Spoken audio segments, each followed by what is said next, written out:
আজ তোমাদের সঙ্গে বিট ও গাজর দিয়ে বড়ি দেওয়ার একটা রেসিপি আমি শেয়ার করব।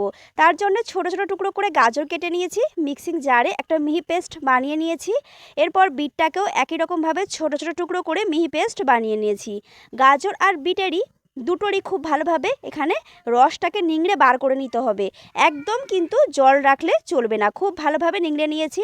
ডালটাও এখানে বিউলির ডাল সারা রাত ভিজিয়ে রেখে সকালে পেস্ট করে নিয়েছি সামান্য জল দিয়ে। পর অর্ধেকটা ডালের মধ্যে মানে 500 গ্রাম ডালের অর্ধেকটাতে গাজরের পেস্টটাকে মিশিয়ে সামান্য লবণ দিয়ে এখানে মা বড়ির আকারে গড়ে নিচ্ছে। তারপর অর্ধেকটা ডালে মানে 250 গ্রাম ডাল বাটার মধ্যে এখানে বিটটাকে দিয়ে তারপরে এতেও সামান্য পরিমাণে লবণ দিয়ে খুব ভালোভাবে ফ্যাটিয়ে নিয়েছে।